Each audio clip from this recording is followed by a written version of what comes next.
really going to kind of cover a journey here, starting with, where is sales training these days? And even though this applies to the larger learning and development space, our lens is on sales training. So we'll kind of use that for some of the examples, though both with Ardent Learning and Intrepid, they obviously go much broader than that.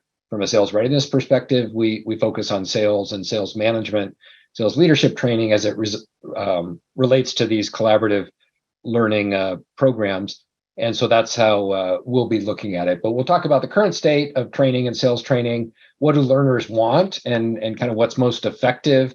We'll get into a little bit talking about how do we create that engaging training experience and why collaborative learning we think produces better outcomes, some of the measures that we can share around that, and ultimately share some case studies and best practices for deploying collaborative learning initiatives. So with that, and Alonzo, I'll ask, actually, I guess I can bring it up. What we'd like to do is get a pulse from the audience on the budget consideration. So if you wouldn't mind, just give us an idea. Is your budget, growing 5, 10, 20% this year? Do you expect it to stay the same? Is it shrinking to the extent that you're, comfortable sharing that? We'd love to just get a finger on the pulse, because I think it is an interesting time, right, of trying to understand where things are. And we're seeing some responses, kind of staying the same, maybe. Looks like some are shrinking a little bit. I'm curious, and I'll ask Julie and Giang, what are you seeing from your clients in terms of, budget spends for this year? I know everybody's talking about economic headwinds and uncertainty, but what are you seeing with your clients? Julie, I'll ask you first. Yeah, I'll start. So, we're continuing to see organizations prioritize digital learning with a stronger focus on ensuring that learning is really hyper engaging and collaborative. And I think that is, partially a continuation of COVID, but also organizations being smarter about where they're spending their money. And instead of having people travel from all over the world, sometimes unnecessarily, they're just being more mindful about the time that they do spend in person, and are committing dollars to maintaining sales training or doing sales training in maybe a different kind of way than they have before. Yep. Yeah, no, I appreciate that. And I think we're seeing very similar thing. Yang, how about you in terms of budgets and, whether it's sales training or other areas? Is it growing, staying flat, decreasing? What are you seeing?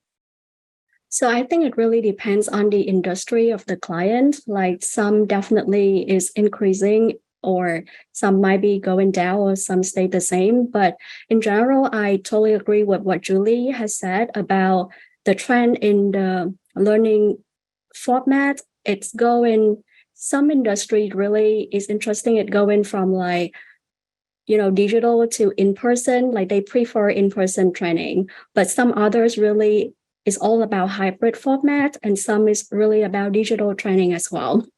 So with all that, I think the trend depends on the client industry, but I definitely see a common thread in hybrid learning with some parameters in place with like hyper engagement, hyperactive engagement, and all that to make sure training is effective and collaborative.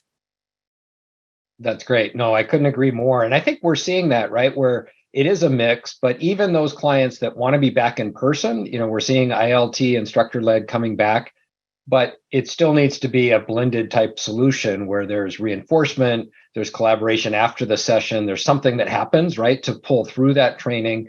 And also maybe we don't have the budgets to do as much in person as we'd like to. It's expensive to travel the team. We've got travel expenses, we've got the time away from the field, and especially with the sales team, taking them away from their customers for 2 or 3 days has an opportunity cost as well. So, for a lot of reasons, I think we're having to balance that, but we are seeing sales training in general continue to grow. And maybe it's incremental, but people are investing in sales training. And this was also bared out through a training industry survey where they saw that sales training budgets are the same or increasing slightly because people are trying to do more with less. they're investing in those that they have on board, and they realize that this is one way that they can improve performance, improve the selling skills, and need to get beyond just kind of the status quo, but do something different. So I think there's lots of room for opportunity there, and we'll talk about kind of why that matters. I wanted to shift gears and talk a little bit about learning styles and preferences. And this, we're going to share some information from Training Industry. We partnered with Training Industry and did a webinar a few months ago and had them share, a little bit about what they see in terms of the modalities and how learner preference is changing. But before we do that, again, I'd love to get the input from the group and just hear your perspectives. What modalities are you planning to use for the second half of the year? And Giang and Julie, I think this will be really interesting. Are people planning on doing a lot more in person? Are they doing virtual instructor led, some blend, or maybe a online platform or e-learning even? So if you wouldn't mind chatting in, what do you see as a primary means for delivering training in the second half of the year? We'll give folks a moment to just chat this in. Yeah, I'd be really interested in hearing about that because it's been such an evolution since the pandemic. And I'm seeing a lot of kickoff events that went virtual for a while, of course, going back to in person. So it's interesting to hear what everyone's doing from a training perspective. Yeah, absolutely. And, not surprising, seeing a lot of kind of hybrid or blended responses. Anna said blended of in-person, virtual, and e-learning. Gayla says hybrid, some going back to ILT, adding more in-person, as Joey said, going back to ILT. So definitely some consensus. And I'd say that's very consistent with what we're seeing, where if we can, people want to be back in person, but it's not always possible. And it's also not always scalable because we have large groups. Giang, are you seeing anything different, either in the chat or from your clients in terms of trends for this year? Yeah, I'm reading the chat, and I think it's very interesting because there are some comments that's mostly focused on digital training, like online, but definitely or in-person training. But the majority of the answers is definitely hybrid or blended learning, and I totally agree with that. I think blended learning is a good balance between digital and in-person training. So like, for example, from a learning design perspective, let's say you have a group of people learn together digitally, like absorb and consume the content. And then if you have the capacity, then you can send them to like a major event, like a learning background or something, to gather together facilitators and on the peers meeting and discussing the topic. Like that would be interesting.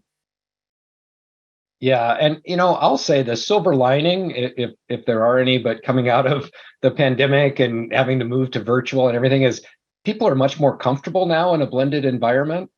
And so using that as one of the tools, not everything moving that way, but because we had to make that pivot, now when we're doing ILT, and I know we've looked at all of our ILT programs, but said, well, what's the appropriate blend before and after to be able to really make sure we change behavior, right? And get the skill application, get the pull through and the reinforcement. So I think that's kind of an exciting evolution that we're seeing. Let me share some of the training industry information. And, I thought this was just fascinating when they asked learners, and this is from the Training Industry Learner Preference Report, how do they want to learn? What's their preference? By far, instructor-led was at the top of the list. So 55% had a preference for that, indicating that was their preferred or top learning preference, followed closely by on-the-job training. So when we think about that, we want to combine, as we think, ILT, but then we need to be able to apply it, and then following up with e-learning and VILT and on-the-job coaching, right? So we can kind of round those out. And there are lots of modalities. It's hard to just pick one or two, but we see that learners like that in person. We know it's not always possible, but Giang, I'll start with you. Is this consistent with kind of what you would expect? It's interesting for me. I think that's what I would expect too, especially after the pandemic. Like I can totally see why IoT is at the top of the chart, because if I dig a little deeper into the story behind, I think The reason is we all crave that social connection and collaboration that we've been missing, especially post-pandemic. So we're all looking for the opportunities to learn not only from the facilitators, but also our peers in the session. So in-person training makes a difference for us. But then if I take a little step back, then I'm also very interested in digital learning. And I think if we have some sort of like blended digital learning that can incorporate that social connection and collaboration into it, that would be good. Like that's my thought. Oh, I love that. I love that comment because it's really how do we replicate the in-person environment, the feeling, the engagement, but maybe in a digital or blended solution, because you're right. They want the connection, they want the offline conversations, the collaboration with their peers. And again, if we can replicate that, Julie, I know you look hard at that. Even I know we've talked to Intrepid about if you have an SKO in person, but then what do you do before and after, or how do you replicate some of those same feelings? What are you seeing with that in terms of how do you bring that type of feeling and environment to more of a digital world? Yeah, I think it's all about creating, and I'll steal this from someone else who said this recently. It was a client of ours. It's all about creating a tribe, right? Because I think people, to your point, Giang, have this preference still for instructor-led training, even though they want to learn on the job, and we're largely a remote workforce right now. But we're in the middle of this mental health epidemic too. So that human connection is really critical. And I'm not surprised to see the on-the-job and training, on-the-job coaching, and this informal learning too, because people really crave not just the connection with their peers, but also something that is really personalized and personal to them and their experience in their role. So the need to be able to do that digitally and get people engaged in learning and have them emotionally tied into the learning is really critical. And that human interaction and connection and tribe is a strong part of that, which is why I think we see ILT still at the top of the list. Yeah, I think that's absolutely the case. And so one of the things I want to talk about is what's effective, right? It's like, well, what do they want? And then when they've been asked, well, what really helps move the dial, or what's going to help from a learning and behavior change perspective? It was interesting to see, a lot of the consistency on the top modalities, but in terms of what's effective on the job was, again, hey, give me the tools, give me the skills I need at the point of need, allow me to apply them in a real life situation. And again, also in person, on the job coaching, et cetera. I think the key takeaway, because you don't have to choose just one, is if we can combine those modalities that are preferred and that learners rate as being effective into a solution, now we have the best of both worlds. And also, since different learners have different styles, you can't necessarily meet everyone where they are with just one style. So if we have a blended solution, we're more likely then to actually hit them with a modality that resonates, right, and that reinforces that. So I think these can all be effective, especially when they're pulled together into a solution. I don't know. Any other comments or thoughts on that? I really like what you said about if we combine all these modalities, then we have the best of both worlds. And Julie's ideas about the tribe.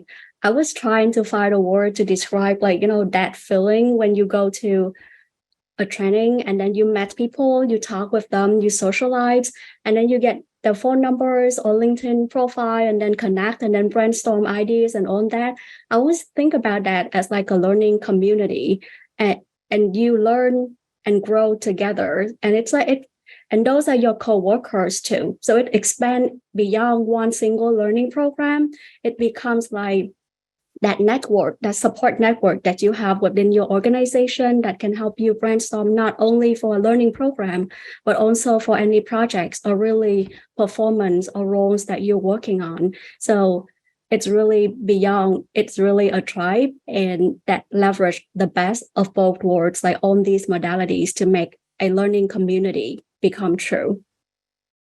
Yeah, And I think it's so valuable to do with a platform or in the digital world where you can keep those connections after they leave. So it's not just like the magic happens at the sales kickoff meeting, the SKO, and then everybody goes away and they forget about it. Or they're like, well, who was that person and what would it?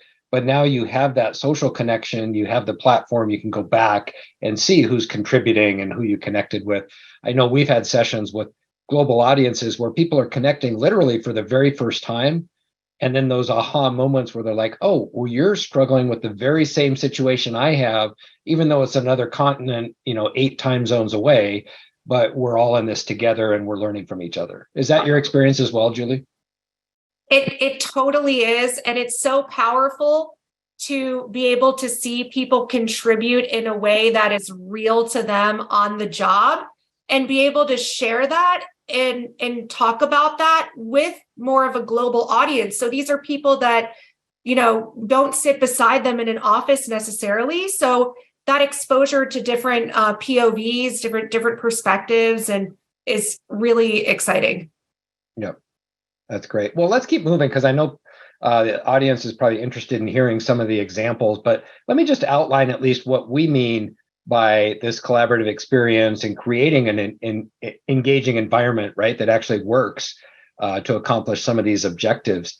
So when we think about training methods, and obviously you can probably debate the categories and the checkboxes, but in general, right, e-learning we know has the positives because it's scalable. It is 24/7. We can attach points and badges. So there's some gamification. So there's benefits, but we also know completion rates, engagement rates. There are some challenges, and also with skill application, it kind of doesn't do everything. ILT or VILT, virtual instructor led, is great with the live facilitations. We can have role plays and exercises and assignments, and we get some of that peer-to-peer or cohort type discussion. And it can be tailored to the specific audience, but it's not as scalable, right? And if we have different time zones, if we have different users, and it can be expensive to get either small groups together for VILT or getting people together and geographically in one place. So there are trade-offs, but blended obviously combines those solutions, but we get a really nice mix of, well, now we can put a solution together that captures the best of all of those modalities. And that's really what we're going to talk about next. So the way we look at this, and this is just our take, but love to get both of your perspectives on it. As we look at a collaborative and what we branded CLX, a collaborative learning experience, it really is a flipped classroom, but with more than that, with a social and collaborative perspective. So by flipped, I mean they're consuming the content through micro-learning, videos and content up front, but then we're asking them to apply that to fieldwork, a mission, an activity, some sort of skill application, but to their real job. So go do a call plan, go create an access strategy, go do research on an account, whatever that may be. So it feels like they're actually doing real work. But then we have a chance to get together and discuss and collaborate in a live session. So those are virtual sessions, but they're more focused on coaching and the application than they are, lectures and just spending time going through content. So we're actually curating those real life assignments and discussions and talking in them much more like an office hour would be with a professor. And I think that really helps bring it to life. And then they have access to the tools and the resources and job aids within the platform as they go through. And we're tracking each engagement, each activity, so that they're getting points awarded for completing those assignments and watching the videos and contributing, so they can keep track. We can see who's really engaged. We can also see who's not and work with the sponsors to encourage them to get on board. But we can really celebrate the leaders and then ultimately get those certifications or badges that come out of the program. So Julie, I'll ask you to comment first, because I know we share this vision with Intrepid. But can you talk about how you've seen this come to life with other clients and how you've applied it with some of your client situation? Yeah, something this makes me think about right off the bat is just visually how you have this laid out, right? You have micro learning, and then you've got gamification over here, and then tools and resources and discussion and collaboration and practice and application. And oftentimes bits and pieces of these things are going on already within the organizations that we work with, right? But they're not being tracked, they're done informally, and they're not in a cohesive learning experience. And so engagement isn't great. As a consumer, you don't want to remember 5 different passwords, and now I got to check my email for this URL, and no, I forgot how to log into so-and-so application. So, what I see from this is, pulling all of these pieces together into a holistic learning environment that is focused on the learner first and how they prefer to learn is critical. And then, Ray, you said something else about virtual live and those being curated. And I love how you said that. So another sort of benefit of developing learning in this kind of way is being able to be agile and flexible. And so from an admin perspective or a facilitator perspective, looking at the things that people are discussing, looking at the project completions and seeing how those are going, and noticing where there might be gaps or where people continue to have the same conversations and questions, and being able to address those or add in additional skill application, practice pieces is so powerful. And that's something that I see a lot of our clients taking advantage of, is that sort of agile way of developing that learning experience in one environment for the learner. Yeah, I love that you highlighted that, Julie. I will say, as a facilitator, and I've been in the classroom one way or another for over 30 years, facilitating different types of programs, but being able to see the real work and then share that and discuss it is such a game changer that even in a live classroom, you don't have time to go around and look at everybody's workbook, right? Or see how they're contributing or curate a great example. But now we have moderators that are literally going in there every day and looking at the work in progress and then highlighting those and bringing them out. And to your point about being agile, I just facilitated a session this morning for one of our public workshops, and we were able to actually bring out a specific question that came up about research. And somebody asked about using Chat GPT, right? Which OpenAI is on everybody's mind these days. So we had a live example, and I showed how you could use Chat GPT to research the priorities for a company in a particular industry and find out what those executives may be worried about. And it was fascinating, right? To say, okay, this was a real life challenge or question they had. Let's talk about it, and had a great discussion. So anyway, those are examples. Yang, anything else you would add to this in terms of this kind of learning journey? Yeah, I just have 2 things that I want to add. I love how Julie said this is a cohesive experience, because I think we're living in a world where we really value experience. It's like we choose to go to one brand instead of another because the experience that they provide us, it makes us feel good. So this type of learning really gave the learners the good experience. It's like a one-stop shop with minimal distractions. It's like you don't have to go out there and dig up all these resources or content. It's on there. It stays with you. Even your peers contact, their assignments, anything that you need to reference, it stays in one platform. Another point that I want to bring is, I think when you mentioned moderator, right, it's a really good point. It's like if a learner joined a type of learning like this and they comment and they submit their assignments, that moderator is key. They will feel like, the learners will feel like, oh, somebody really read my assignment and comment on it and reply and discuss and actually look at it. It's not disappearing in the digital void out there. Yeah, that it matters, right? I'm not just doing busy work, it's funny. I had a client earlier this week who I ran into at a conference, and she's like, "Oh, and I'm so glad you didn't call on me last week because I hadn't done my homework." And I thought, wow, that's the last thing I'm going to do is embarrass somebody. But she was really motivated, right? She wanted to make sure she caught up and did the work so that she could contribute if that was an example we were highlighting. And again, that's a different type of experience. So yeah, I love both of your examples. We want to, share some practical ways that we're looking at this in terms of, how it comes to life or how we create that. So this is from a program we have. It's a Selling to Key Executives workshop. This is in the Intrepid environment, but what I wanted to share is, one, we want to make it very engaging. So this is an easy way. It's a very user-friendly. They come into this landing page. The modules are there, which will show you and easy to navigate. And I want to share a little bit more about that as we go along. But we have a couple of different examples of that. Why don't we cover, and Giang, I think this is one from Ardent. Can you talk about what's going on here? What's the user experience? Sure.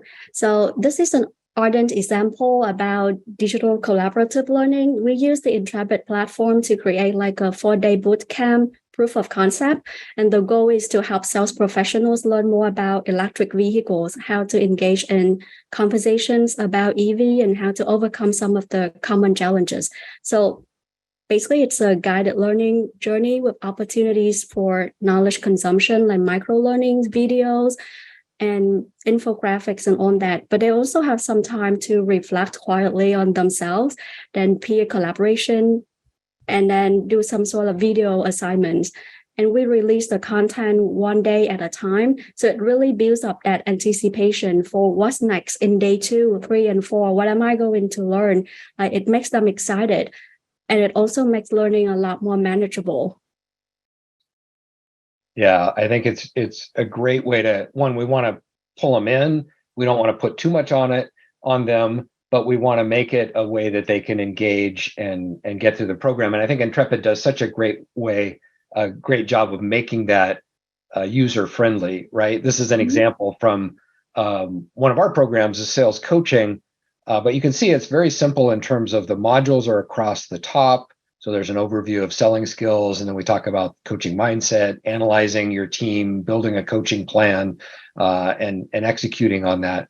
But each topic then becomes a little sub expansion where there's a video, there might be a content tile, and then either a discussion or an assignment. And so they're just working their way through each of the key content areas and then applying it in a mission or an assignment that they're getting credit for. So I think that's a great way to make it kind of collaborative, because each time they're doing an assignment, there's an opportunity to see your peers work. There's an opportunity for that moderator to go in and expand on it or comment.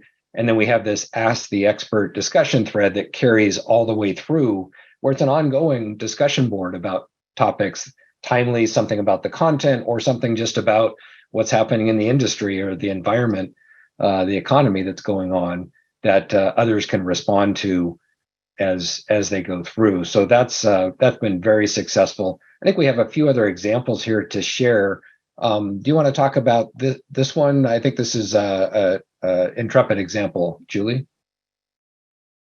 Over to Yang. This is an Ardent example. Got it. Okay. Yep. Sure. So yeah, this is just an example of the training model from the EV bootcamp that I shared earlier. It just zoom into details for this content. So we start each day with a moderator video, just to put a human touch to the program and also to connect on the days together. And it's very similar to your example, right? We also have infographics, context tiles, polls, quizzes, but we also add podcasts and reading some articles and other learning materials so they can dig further into the topics if they want to.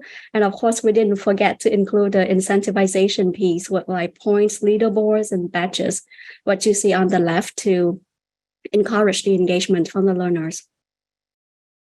Yeah, it's really great. And we've seen how competitive, especially with salespeople, they are at getting those points and being on the leaderboard. And it makes it kind of fun, but also visual. We highlight that every week, who's at the top and how are they doing.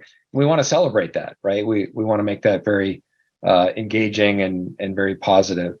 Okay, I think we have one more example here. Now this one is Intrepid. Yeah. So this is a business strategy and financial acumen course that was actually a joint effort between Microsoft and INSEAD. So it's essentially sales training, and Microsoft at the time was going through this huge digital transformation, and essentially they needed the learners to be able to think more strategically about their clients and needed them to understand their client's business and how they allocate resources and what their financial strategy is. So it was a different way of looking at their clients and selling to their clients than they had done previously. So I mentioned hyper relevancy before, and that was huge in this program. So it was an 8-week program. And throughout the 8 weeks, each individual learner is actually choosing a real client that they have that they're going to propose to. And so they choose that client. They go through several steps and missions and projects in Intrepid on understanding that client and why they make the decisions that they do and where could I go as an individual to find information about this client. So they learn how to think more strategically and they learn how to propose to this client. So at the end of this, there's a final capstone where they actually put together a client proposal, and there's an individual and a group piece to that they do, which is really, really valuable. So it doesn't get more real than that. Something else that I really loved about this is that they're able to see what their peers have done. So there's that learning themselves, there's learning from the course and the video and the facilitators and the discussions, but there's also learning from peers. And they also have an opportunity every week to do this weekly reflection. So it was very personalized and it was very meaningful, and it had that immediate relevancy that keeps the learner really engaged and tied into the course.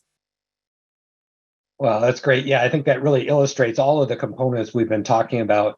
And I especially love the capstone because it's something we often do, whether it's in person, virtual, or blended.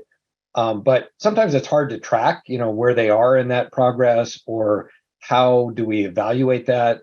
But having it in the platform means we can literally create those cohorts or those subgroups.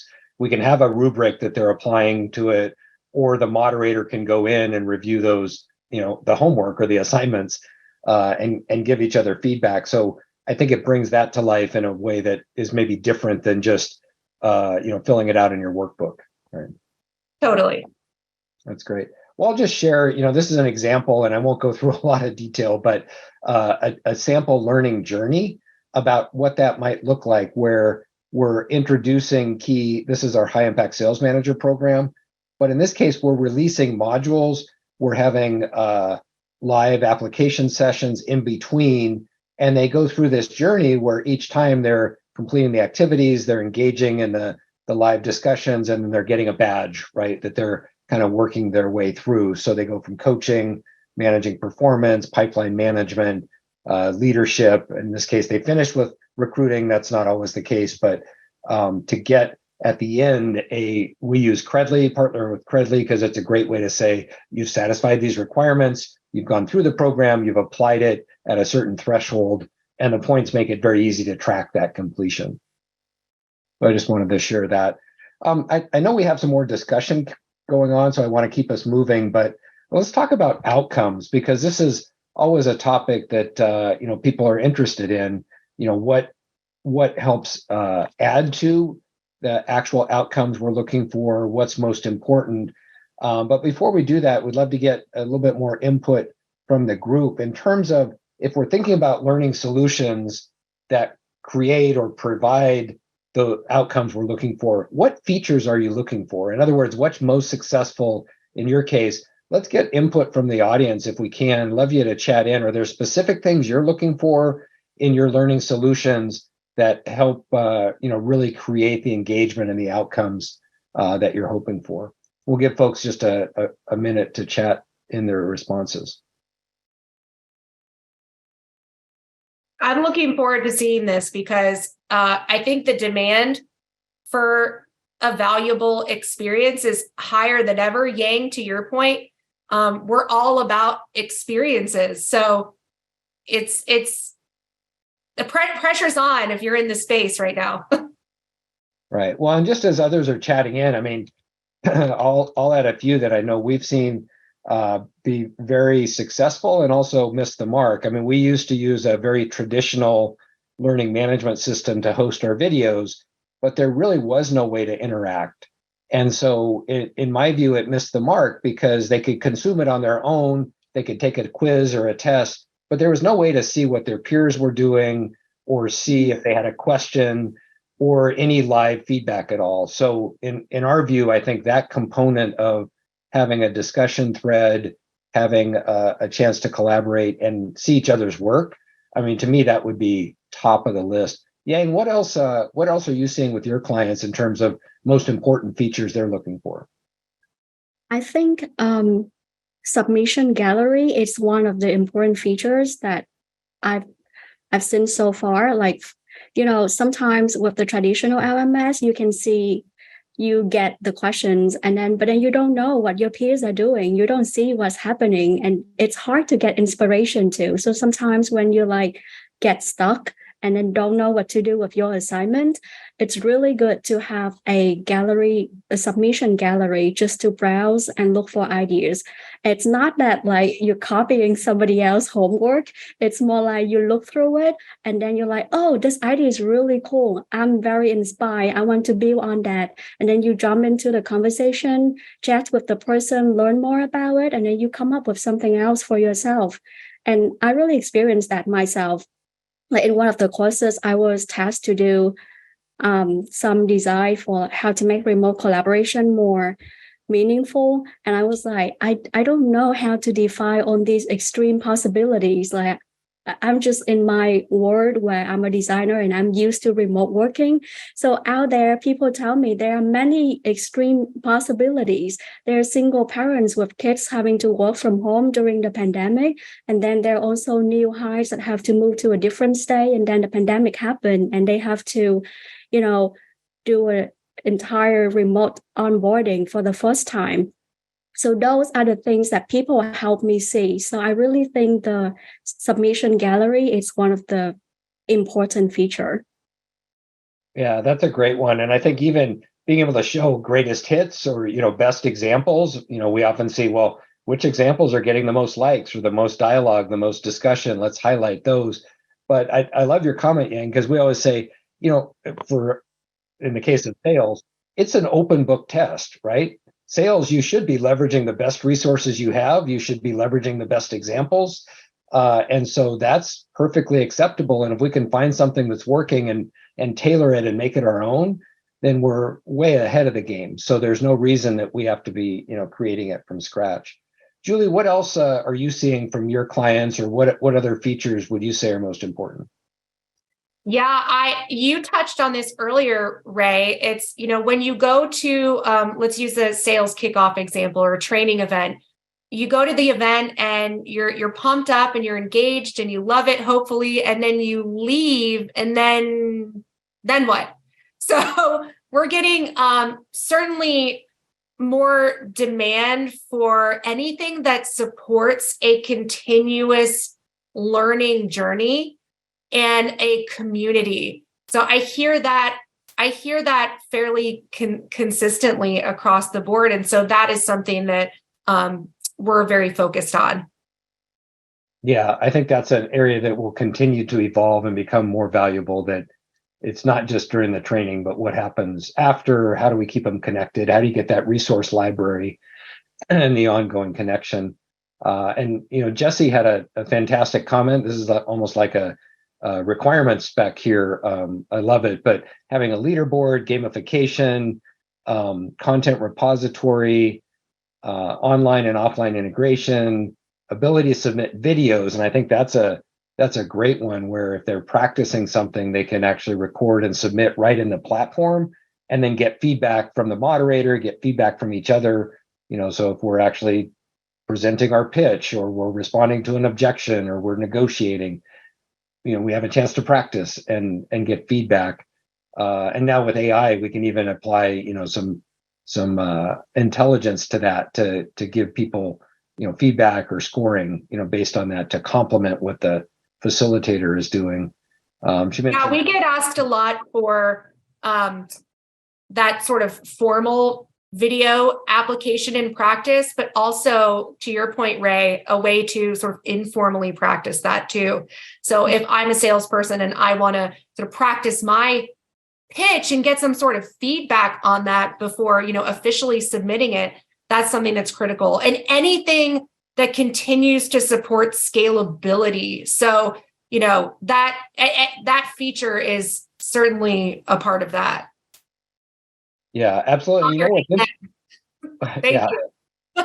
No, that's great. We're on the same page here. And one of the things I've heard, and I think it's fascinating on the research around this, is when you ask a learner to do a video, they're not going to put something up that embarrasses themselves. I mean, typically, or they're going to want to practice and make sure they get a pretty good take. And just by that means they're actually reinforcing those skills, because they may end up doing it 4 or 5 times before they submit it. So you're getting kind of built-in repetition, built-in skill development, because they're practicing, before they release that to their peers, right? Have others look at it.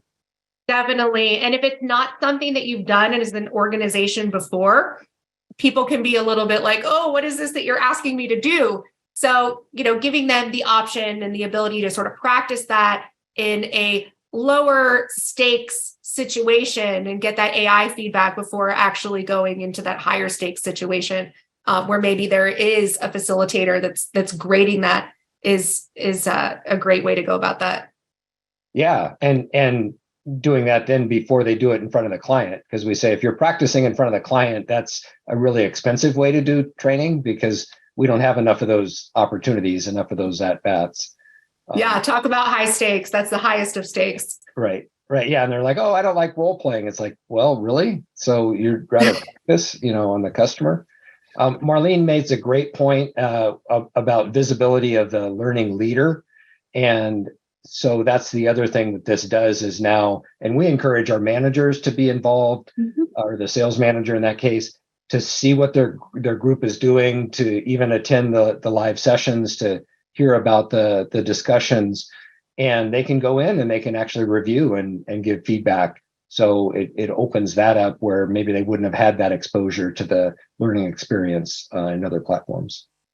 Yeah, and I think, you will organically have some, what's the right way to say this? I mean, like subject matter experts, right? Like your gurus in your digital environment that are learners who provide, their feedback and are commenting on discussions and answering questions and sharing their missions and projects and the work that they've done. And so there's a lot of value to that peer-to-peer learning and having those natural leaders. And Marlene, I don't know if that's what you're referring to, but the natural leaders within these learner groups come to life. Absolutely. And, we often find, especially if we're doing a pilot, identifying those natural leaders, getting a video take from them, talking about the program or some of the key skills. And we've coined it as a voice of the seller, right? We talk about voice of the customer, but let's get a voice of the seller or voice of the learner video that's a respected peer in the organization talking about how they've applied the skills and how it's made a difference. So now you have a built-in testimonial. It can be very informal, doesn't have to be studio, Hollywood quality, but it's more the richness of the content that matters. So, well, this is great. Really love the discussion. I want to keep us moving, but we've talked about a lot of the benefits of collaborative learning and why it matters. But creating these experiences, being able to pull people together, whether it's in person or distributed, not having to get everybody together in ILT, but they can collaborate offline or virtually as well. And then being able to apply it to real life situations and learn from each other. So we just wanted to share a few case studies before we close. So this was some quotes we've had, just not necessarily about our programs, but about the learning experience, the opportunity to learn from others, activities that we would have to do with customers on a day-to-day basis. And they're sharing that, talking about what worked and what didn't work, and take feedback from others and use it in future sessions. We've had people, close deals as they're going through saying, oh yeah, I applied that and it actually worked. Well, great. There's a real life example. So I'll just share, this was a particular program that used this approach. And one of the things we do is we test or ask about their confidence at the beginning of the program and at the end in terms of applying these key skills. And as you can see here, these are kind of key selling skills, from building trust through gaining commitment. And in this case, we saw over a 35% shift in their confidence So the percentage that said they were either confident or agreed or strongly agreed they were confident in those skills from the beginning till the end of the program. So they felt much more confident applying those skills. And in this case, we got over an 80% completion rate, which for a very large cohort going through and kind of more self-paced or blended, that was a very positive and much higher than their other programs that they'd had. So we do see, definitely positive outcomes with that. And then I'll just cover some of the best practices that we've compiled around how to make that work. So we know that you need executive sponsorship. You need to create that visibility as they go through. You need to make it live and engaging, and those collaborative sessions really help with that. Having them apply it to real life situations, but not too much. You don't want to give them too much homework or they may get overwhelmed. And also providing the communications, personalizing them. And, that means celebrating if they're at the top of the list, but also following up one-on-one with those if they're maybe not engaging or need to catch up. And then those celebration milestones. So just before we get into the last couple of case studies, any comments or thoughts? What else would you share? Julie, let's start with you in terms of, collaborative learning practices you've seen to make this work. Gosh, you've covered so much, and we've naturally talked about pretty much everything. So I don't think there's a whole lot that I would add other than really impressing that the look of the program, not just the feel, is super important too. I think engagement in sort of your standard e-learning programs isn't always the best. And when you are implementing something that is new, you want that sort of buzz around the marketing. There's that marketing element to it too, right? So to have something that looks very much like a consumer experience and what people would expect is an important in terms of sort of a best practice. And I think you covered all of those contextual elements and things around relevancy. So that answering the question, why should your learner care, is very important in making sure that is very clear right up front to the learner, and getting them engaged in their cohort right from the get-go is also something that I would mention as an absolute necessity. Oh, that's a great add. Yeah, creating that first activity or engagement to just connect with each other and share a little bit about themselves and create that learning cohort, as you said. I think that's a key. What else would you add to that, Giang? Yeah, you and Julie already cover all the great things, like all the best practices. So I really, from a design perspective, I think one thing I would add is, like, besides emphasizing, besides saying that allowing the learner space to get to know each other and all that stuff, I think it's really important to emphasize that this learning space is a safe environment to practice and express yourself and like try out new ideas and everything else. Like, for example, if you go to a collaborative learning session, and maybe you can set up some sort of like etiquette, as in we need to respect each other, and like all ideas are great. Like those parameters would help people feel like, oh, I can freely express myself. I can learn new ideas. I can try out some cool ideas that I have in mind, like freely discuss and collaborate with other people. So that would be the one thing that I add. Yeah, that's great. Having the ground rules and creating that sense of safety, I think, and transparency, right, where they can work with each other but not feel like it's going to be used against them. So I know we only have a few minutes left. We have two more just quick, kind of client examples. So I'll let you two speak about this. Can you just give us the high level of, what was going on with this client and what you took away from that? Yeah, of course.